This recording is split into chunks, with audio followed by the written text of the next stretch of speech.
Paul here at the A.R. Kaufman YMCA. I wanted to go through with you guys a little bit about the pool testing. These are Taylor reagents that I use often for my pool testing. Helps you figure out what the chemistry of the pool is. If you're not familiar with these test kits, definitely reach out to your aquatic supervisor or myself. We can go through a little more hands-on training with you guys. But typically speaking, you should have your instructions here telling you which each one is and how to perform the test. We don't usually do calcium hardness more than once or twice a month. You don't have to worry about the cyanuric acid or the sodium chloride test. What we're focusing mostly on is your chlorine tests, your pH, and your alkalinity. Those are the big ones that we focus on more on a daily basis. I want to go through, so the R0001 and 2, these are your chemicals that you're using to test your chlorine. The only problem with using these ones, and they're great for using day to day in our pool because we're rarely over 10 parts per million. But on our test tubes, you can see that the chlorine reading, it's not going to tell you any more than 10 parts per million. So that pink section there. When you have a pool fouling, you're going to want to get the chlorine level over 20, as you may have seen in another video. And to find out whether or not you're over 20, you're not going to be able to use these reagents because they're not going to give you the reading high enough. We need to switch over to using our powder test. So with the powder test, what I'm usually doing is I'm filling up this test tube to this bottom line on the 10 millimeter line, on the big section of it, and I'm putting in 2 dippers of this R0870. So this is the DBG powder. So 2 small little blue dippers of this stuff here, as you can see, dripping in here, mixing it around. It should turn pink. It should turn like a nice bright pink. And then we're using the CR0871. This is a clear liquid that goes in there and shows you your reading.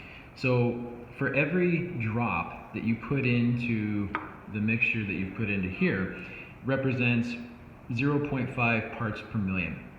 So for every 2 drops, that's 1 part per million. So if I have my chlorine level in the pool at 20 parts per million, then I should have to add 40 drops of this for my liquid to turn clear after being pink. So ideally we're looking for it to be a little bit over 20 if possible. So when you are raising your chlorine level, you should definitely use this mixture to find out exactly what your chemical reading is. And you can find out if you've got the appropriate level and getting it there so we're killing any bacteria in the pool, cryptosporidium, whatever it might be. R0004, we're looking for our pH indicator here. Again, if you're not sure, take a look at the instructions on your kit to make sure that you know what you're doing.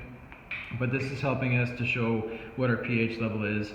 Most of the time, we don't have a lot of issues with pH. It really only comes down to if we have an issue with our CO2 system or if there's maybe some other mechanical issue that we have.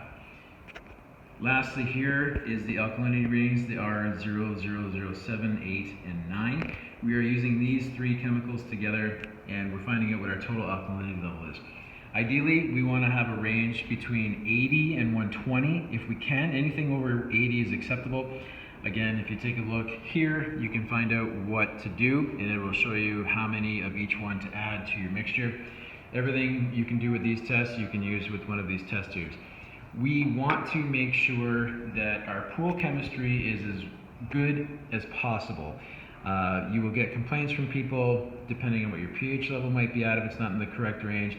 Chlorine levels, we need to make sure they're high enough to kill anything in the water.